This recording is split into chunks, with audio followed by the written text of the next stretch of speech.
it's Anja here, and I'm back with another video for Ophelia Talks. And in today's video I'm going to show you how to chain to a length. Now, very often when we are making a wearable, when we have to make a specific size in our project, I will say measure and then chain to a length. And in this video I'm going to tell you how to go about doing that. I will also tell you how to do it then to make sure you have the multiple that you need for a particular project. Now, when I say chain to a length, I mean that you need to measure first how long the piece of crochet should be that you're going to be using. Now, you can do this, of course, for blankets as well. You can see, I want to make a blanket for a double bed, for instance. How wide is my double bed? How much do I want it to hang down? Things like that. So you need to measure how long you want your crochet to be. So let's say I'm going to make it smaller, of course, for the sake of the video. Let's say my crochet piece will have to be 50 centimeters wide. So that's about 20 inches wide. Okay. Now, what you're going to do then is you're going to chain to that length. So you take the yarn that you are going to use for that particular project. You take the hook that you're going to use for that project. You know that for DK, I normally use a 3.5, but for this project, because it's a cardigan, you'll find out how to make it in the next video, okay? I am going to use the hook that, of course, you are going to use for the project. So let's start chaining. 1, 2, 3, 4, 5, 6, 7, 8, 10, 11, 12. Okay, so I have chained a certain amount of chains. Now I am going to make sure I have my tape here, and I'm going to put my first chain on the 50. I'm not pulling because that will make it longer. I am just laying it down like this. Okay, and indeed, look, I am at the 0 there.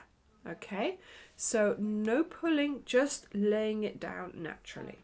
So this I have here 50 centimeters of chain, okay, or 20 inches.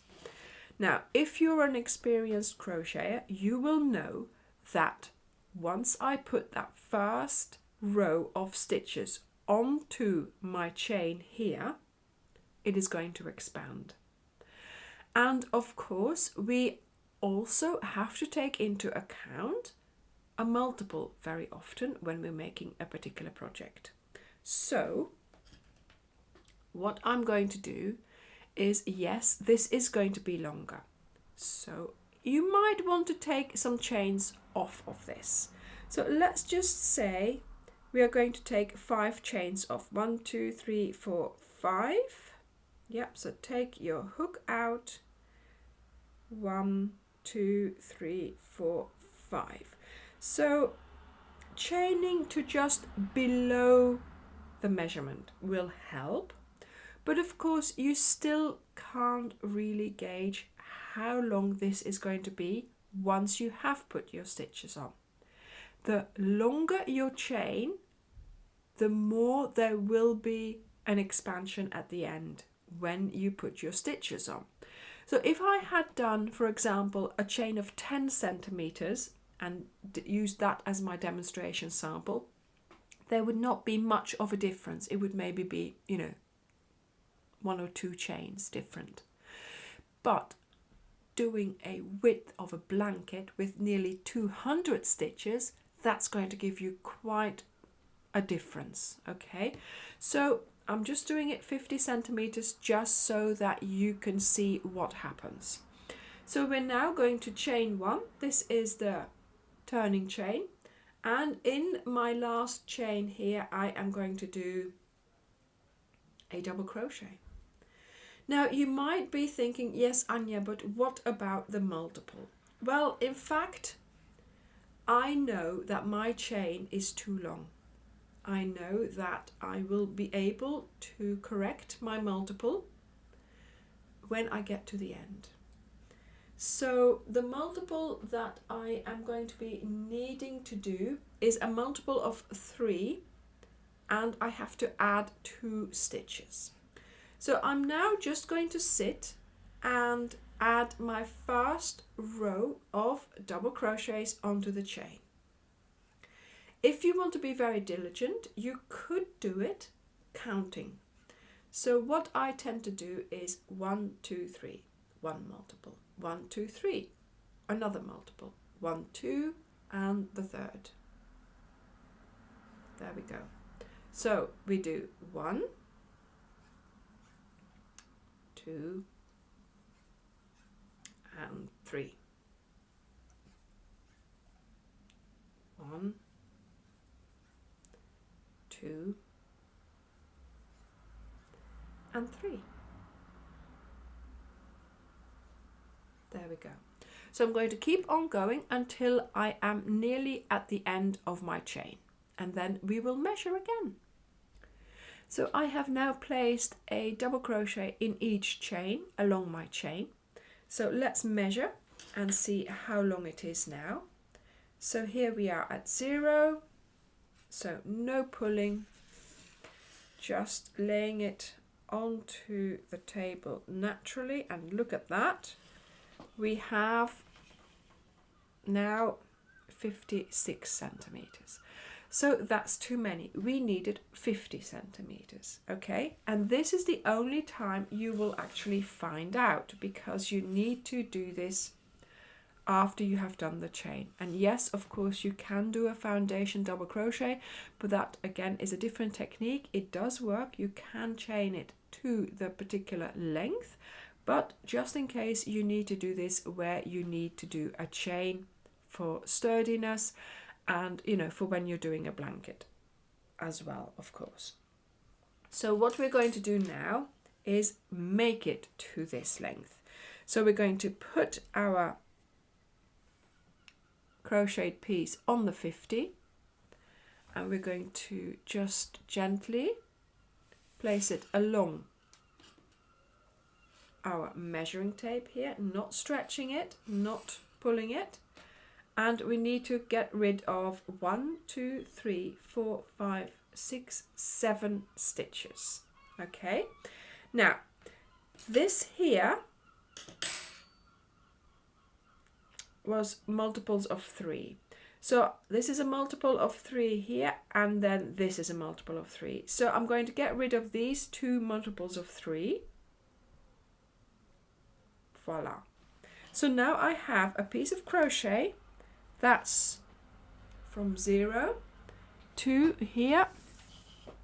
Yeah, just about 50 centimeters. It's a little bit low, but that's fine. Okay.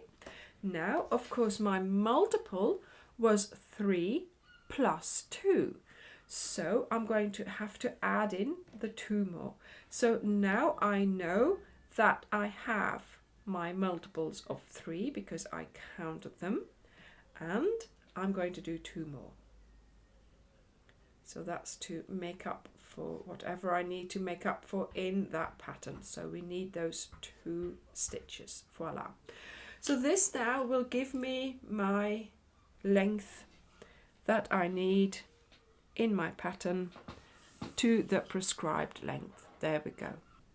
So here I know that this is a multiple of 3 plus 2, and I have chained it to a length of 50 centimeters. 50 centimeters. Okay. Now the only thing I have is this. So yes, I could undo everything and not do these chains. So that's another 6 chains that I shouldn't do. But you know what? I'm just going to leave that there. When it's time for me to sew in my ends on my finished project, I will just undo this, and I will undo the chains, and I'm just going to sew in the end.